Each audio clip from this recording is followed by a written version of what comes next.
Hi, this is a reflection on lesson 358 in A Course in Miracles, and it says, "No call to God can be unheard nor left unanswered, and of this I can be sure, his answer is the one I really want."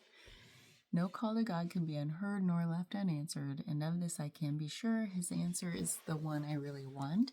But the line in here that spoke to me was the very last line that says, "Let me not forget myself is nothing, but myself is all."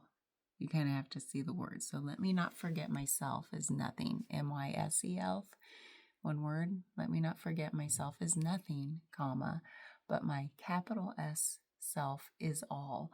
So it's talking about, I think this is what I took it to mean, is that there's my physical self and my spirit self. The physical self is nothing. My spirit self is all. I can play devil's advocate on both of those things, and say, well, actually, to be in a body is sacred and precious, and I'm becoming more and more just in awe of it. The more I learn about the body, it's just wild what it does. But it's not really talking about that necessarily, because it too knows the body is sacred. The book, So it says, let me not forget myself is nothing. So it's the small self. It's the ego self. So it's not, I don't think it's talking about the physical self, but more like the ego self, the illusion that we play all day saying whatever we're mad at, whatever we're judging, the ego being the one that says, I know it all, my perspective's right, everyone else is wrong, however dysfunctional the ego is getting. That self is nothing. It doesn't exist. It's an illusion. It does not persist once we die. And then the capital S self, the spirit self, is all. The essence of us that never changes, never dies, lives on forever. And I obviously don't know what happens when we die. I haven't been there, and I have never had a near-death experience. Like, people who've had them can kind of come back and say, oh my God, this is what I learned. So, and I don't discount their stories. Like, that's their experience. I just personally haven't had it, so I don't know what happens. I'm just going to believe that it lives on in some way. I'll just believe that.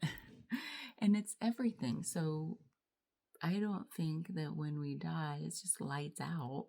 I do believe in a capital S self.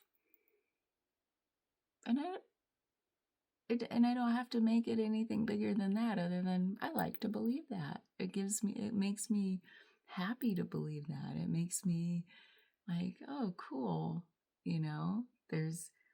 It doesn't make me be a better person or try, do better things, or I just do what I hope to be, positive things in the world with my interactions with other people as often as possible, just because I like people. I want everyone to be happy and feel good. Not because I feel like I have a spirit self. That's just being human. And I'm not always a good human. But so it just makes me happy to believe in that capital S self, and that it is way more, it is just way more real than the ego.